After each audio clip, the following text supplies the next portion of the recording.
Best music. Things gon' change when I really hit the field. Undefeated chance, man, you know what's the deal.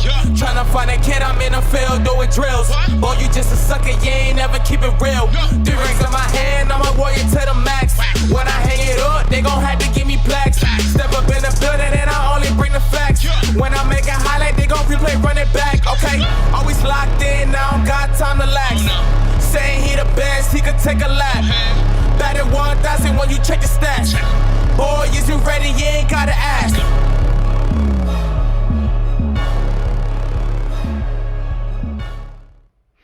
Good afternoon and welcome to episode 3 of Just Winning. We are coming to you live once again from the Nicholson School of Communication studio. Super Bowl Sunday is right around the corner. It's in our backyard this year over in Tampa, featuring our very own Sunshine State's Tampa Bay Buccaneers versus Patrick Mahomes and the Kansas City Chiefs. I can't say I've ever seen a Super Bowl with more intriguing storylines or more superstar players. I thought who better to bring in to help me break it all down than Almost Game Day's Sean Green. Sean, how are you doing today? I'm doing good. You hit it on the head, John. It is one of the most intriguing storylines we've seen in the past couple years. So I've only been on Just Winning a couple times since we have our own shows, but I'm really excited for the Super Bowl week to be on. So thanks for having me. Absolutely, man. I'm glad we were able to make it happen. It's always a pleasure talking football with you. Sean, tell me this. What are you most excited to see in this game? I'm really excited to see, again, I think both the quarterbacks. I think that's the obvious answer. Tom Brady versus Patrick Mahomes. I said it's the young buck versus the GOAT. Everybody's saying Patrick Mahomes is one of the greatest quarterbacks of all time. So it's very interesting. He's only had a couple years of playing experience, but he's already looked like a younger version of a Hall of Famer. And then you have Tom Brady, the greatest to ever do it, coming in at 43 years old to a 10th Super Bowl. It's absolutely mind-boggling. So the one thing I'm really looking forward to seeing is, can Tom Brady still do it in the big game, in that big moment? And can Patrick Mahomes come back if he's behind? Can he come back against a guy that's been doing it for so long? Absolutely. I think you hit the nail on the head there too, because, this Super Bowl matchup between these two quarterbacks, it honestly feels like the plot of a movie. You've got the GOAT, the guy who's dominated the NFL for the past 20 years, playing the Super Bowl on a different team, and it's sort of like the passing of the torch where you've got the young guy, Mahomes. He has the chance to be the youngest quarterback ever to have multiple Super Bowls. So, it couldn't be scripted any better. Either way, it's going to be a great story. My whole thing with the Super Bowl, I don't think Tom Brady has what it takes at this point. His playoff run has not been as impressive as people make it out to be. He barely beat Washington football team on the road against their backup quarterback. The only reason he won against the Saints was because Drew Brees bailed him out throwing 3 picks. And then against the Packers, Tom Brady goes in, throws 3 picks, was very lucky to come out of that game with a win. I think, you get to the Kansas City Chiefs in the Super Bowl, you kind of met your match. I think their offense is just going to be a little too much for the Tampa Bay Buccaneers. See, John, I didn't want to get into a debate on your show. I thought it was going to be a cool, chill week, Super Bowl week, but that's where you're just wrong. Let's be real here. He's the GOAT. 10 Super Bowls. Patrick Mahomes wishes he can get to 10 Super Bowls. There's no question that Patrick Mahomes has the talent. But when you look at Tom Brady, he's had 2 separate careers. He's had his early career with the Patriots and now his back end, where he's literally gone to half the Super Bowls in the time as an older guy. So when you say he hasn't beat the same teams, Patrick Mahomes has it real easy. He didn't play in the wild card. Granted, he had a bye. Tom Brady had to go through a top 5 defense in the Washington football team. He had to play another big-time defense in the Saints and Drew Brees his last year. It could have been a storybook ending, but he beat them. Then the MVP in Aaron Rodgers, another great defense in Green Bay, beats them all on the road.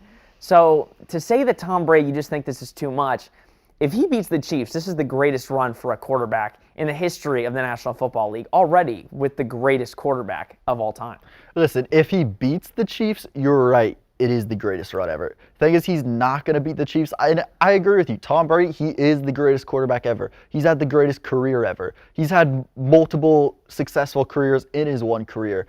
But this Sunday, he's not going to be the better quarterback. Like I said, he had a multiple turnover game against Green Bay. He was lucky to get out of that game with a win. And also, you move outside of just the pure quarterback matchups. I think, this Tampa Bay defense is one of the more physical defenses in the league. They do create turnovers, but they haven't had to go up against the two-headed monster that is Tyreek Hill and Travis Kelce. You know, it's impossible to cover both when you've got Travis Kelce making you cover the middle of the field and then Tyreek Hill stretching you over the top. So frankly, this Kansas City Chiefs offense is just too much for the Tampa Bay Buccaneers. Yeah, but John, if you did look, Tampa Bay, yes, they did lose to the Chiefs earlier in the season, but they definitely figured something out. At the basically first half, Tyreek Hill lit the Tampa Bay Bucs up. So you are right on that fact.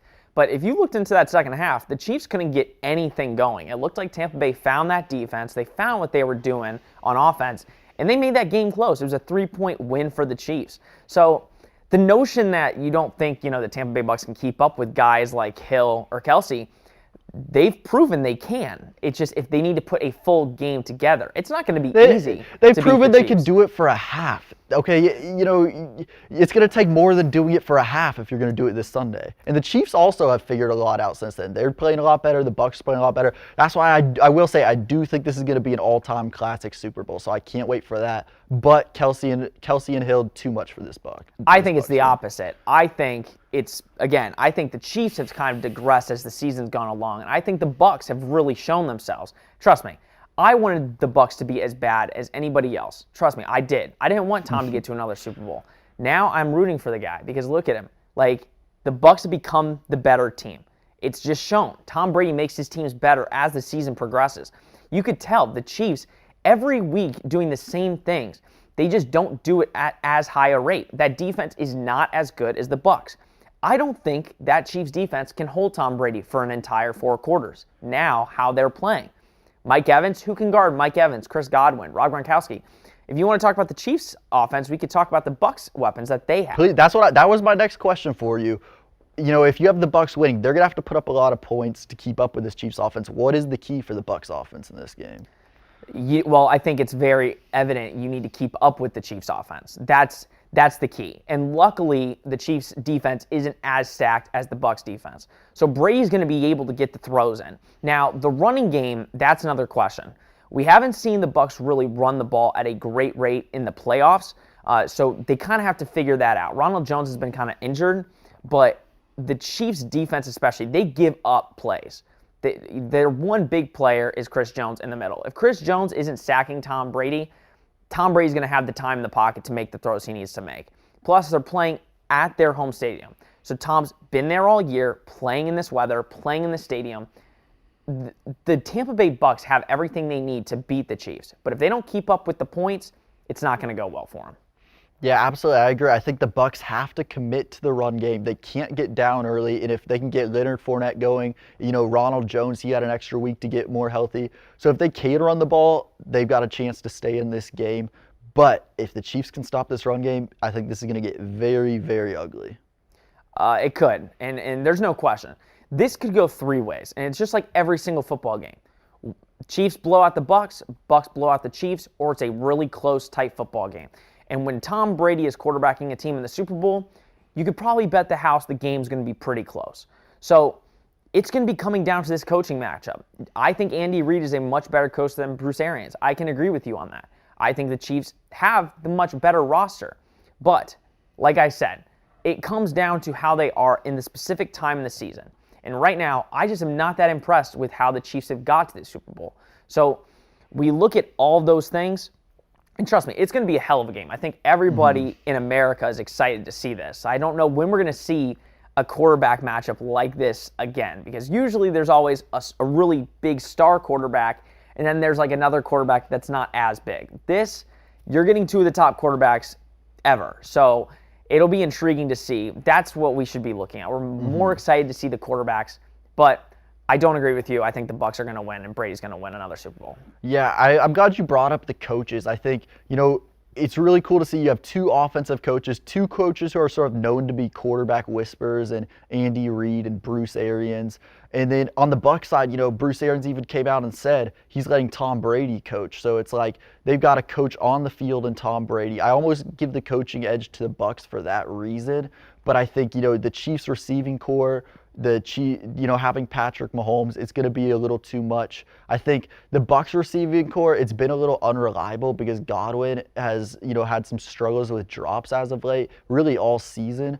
And we don't know about Antonio Brown's knee. We don't know if he's going to play, and if he does play, how healthy is he going to be? So I really give that edge to the Chiefs. No, you could say you give that edge. There's no question that the Chiefs receivers have definitely been more consistent than the Bucs receivers. But if we're looking at pure talent, I think Mike Evans is probably a much better overall receiver than a Tyreek Hill. If you could stop Tyreek Hill from burning you in that back end, you're going to be in solid shape. Mike Evans can make any catch or run on the field. So looking at that, yes, you hit it right on the head. It's basically Brady versus Spagnuolo, right? Bruce Arians, he's not calling the plays most of the time. Brady's going out there and calling the plays. So it should be real intriguing. I really am excited to see it. Yeah, I can't wait. It's going to be an all-time classic Super Bowl. That's all the time we have for that. We're going to take a quick break. Join us when we come back for a Super Bowl-themed Beast, Bust, and Best of the Week. I've already had a good week. This you I gonna couldn't get an hear L, Johnny. Sean. It was I've never been 0-2 in very any low. fantasy league What's up? of records that I've been couldn't in, hear and it Johnny. ain't gonna start this week. I promise you. Projections don't mean nothing. Come back next week when you catch another L, Nick. Like you've been doubting my Nuggets, okay? Just get ready to catch another L. What you say?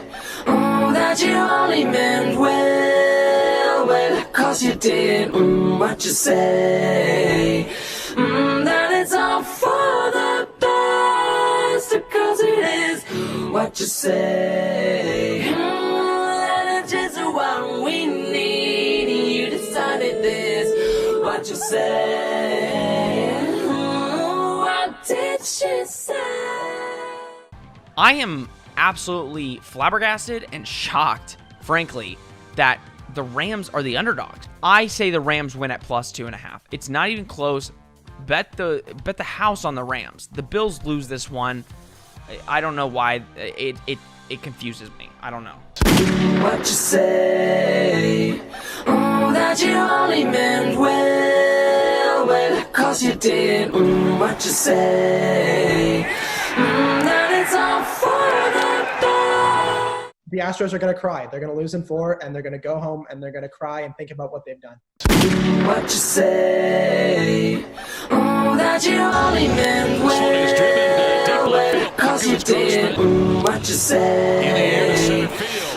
That it's all for the best. Okay, so that's wrong. And I'm going Marlins because why not? The Fish don't lose in the postseason. Represent. What you say? Oh, that you only meant well, 'cause you did. What you say? That it's all for the best, 'cause it is. Welcome back for this week's Beast, Bust, and Best of the Week. This week we're taking a trip down memory lane with our Beast being the most impressive individual super performance we have witnessed, our Bust being the most disappointing performance by a player or team, and the Best being the best Super Bowl period that we have ever seen. Sean, who is your Super Bowl Beast of the Week?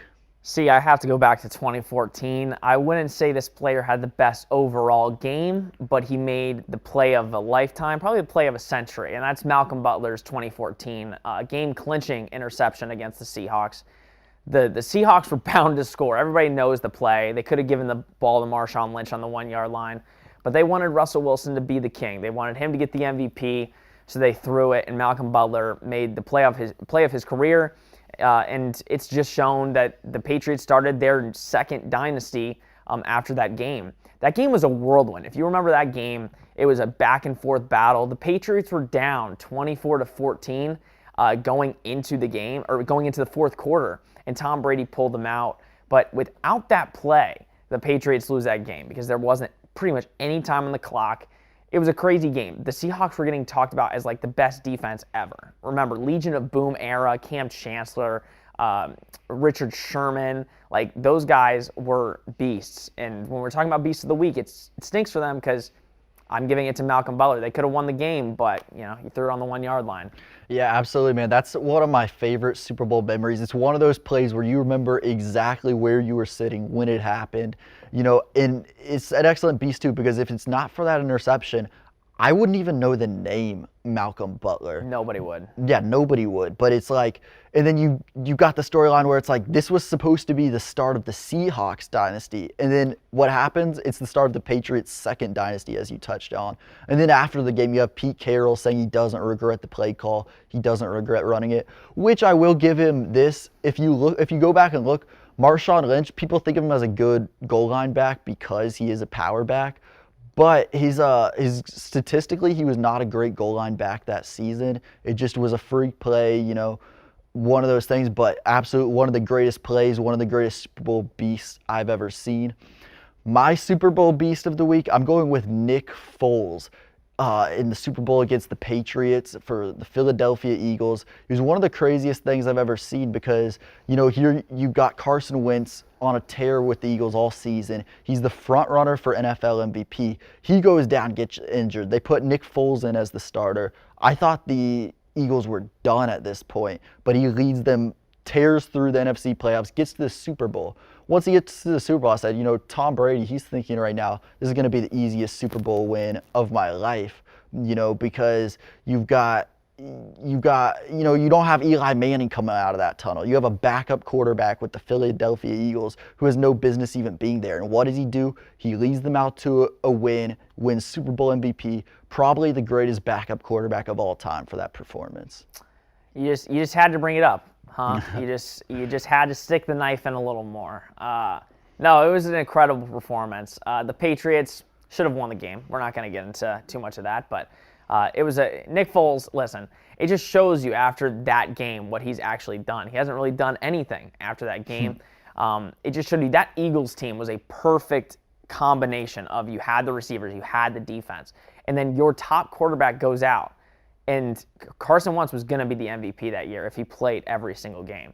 And the fact that Nick Foles, I will never forget, just like the Malcolm Butler interception, I will never forget the treacherous Philly special that ended my hopes and dreams of another Super Bowl for the Patriots. It's one of my least favorite memories in football. Yeah, absolutely. And it's one of those things, like you said, it makes him so much more of a Super Bowl beast because, he like you said, he did absolutely nothing after that. So you look at his career and it's like, you just scratch your head because he does have the Super Bowl win that validates it, but after that, he's really just a glorified backup quarterback. So it's the craziest thing. Sean, what is your Super Bowl bust of the week? This one was probably the easiest thing I could have ever picked. Now, granted, I'm only going off the Super Bowls that I've seen myself particularly, and that was the Broncos in 2013. Probably the most boring Super Bowl ever. When we talk about starting the Seahawks dynasty, 2014 was their second Super Bowl in a row. They blew the doors off of the Broncos in 2013. It was over in the first quarter. I can't remember exactly, but it was like the first or second play. The ball flew over Peyton Manning's head, went into the end zone. You knew something was going to go wrong from there. But that's also, we can go into GOAT debates, but if that happened to Tom Brady and all that stuff, if that was a game that Tom Brady went through, Tom Brady would be roasted every single day of his life for it. So that's probably the one that I would say is the bust because it was just so boring and it was a blowout in the first quarter. There was no point in watching after halftime. Yeah, absolutely, man. That's one of my all-time busts too because it's there was so much hype in that game, Peyton Manning versus Russell Wilson, and the Broncos just came out and laid an egg. Percy Harvin, who hadn't played a game all season, came in and absolutely tore the Broncos up. It was one of the most amazing Super Bowl performances I've seen.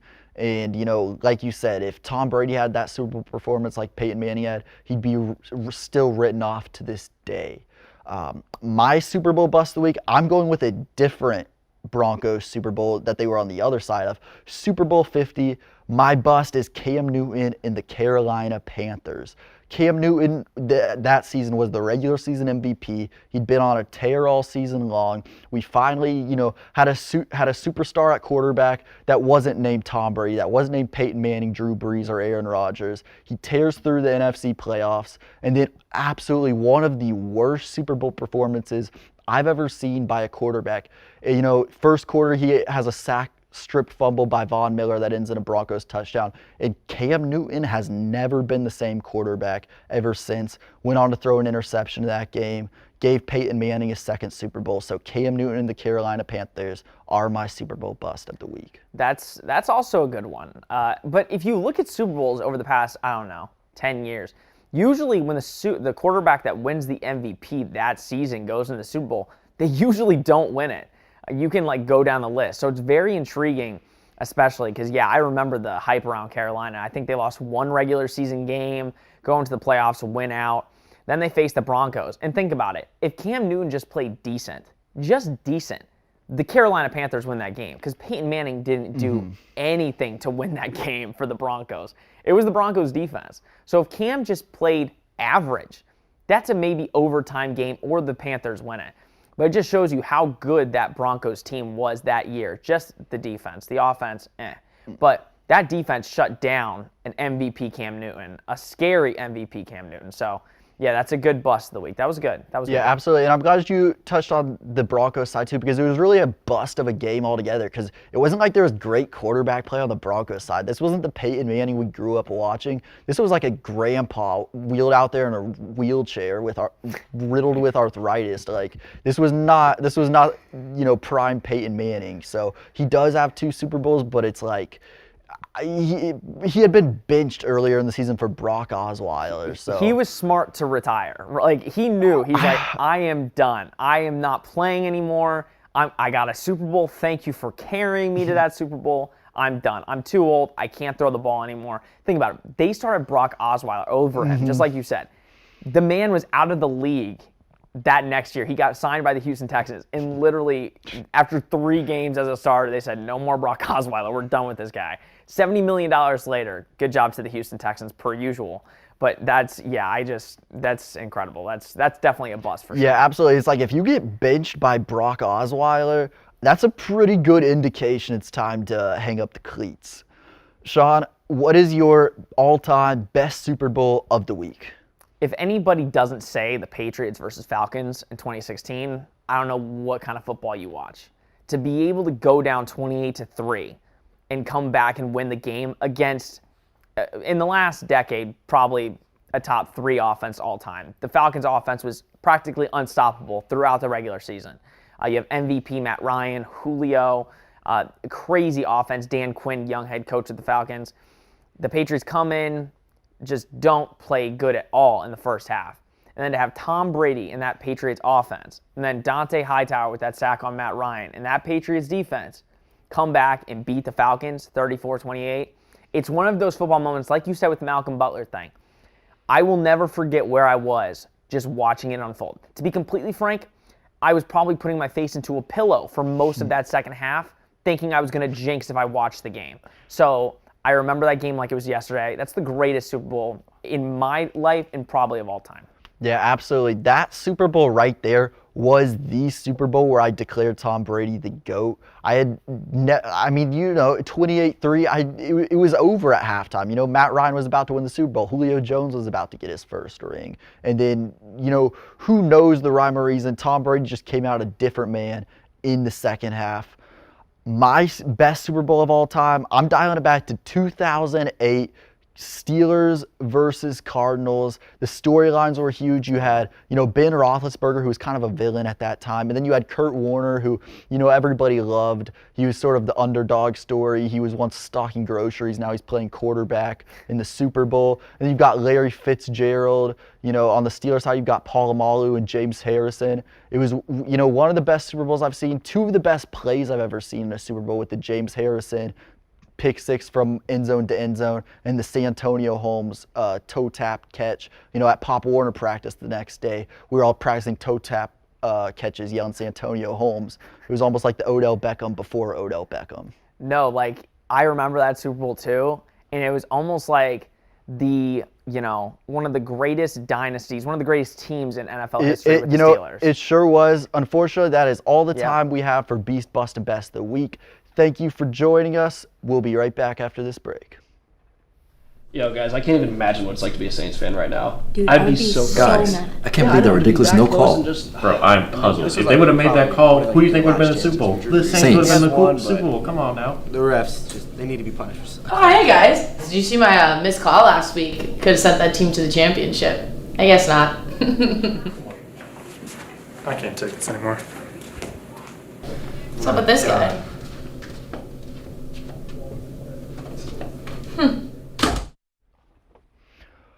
Welcome back. Thank you for joining us. Today we have a huge announcement. EA Sports broke the news that college football video game is coming back. We don't know when, but it is the best news I have heard all year. Nobody can say anything bad about 2021 now because no news, no good news, no bad news can ever top this. Sean, what are your feelings on this game coming back? I think we're all excited. This was the talk of the town in the studio this morning and with all our friends.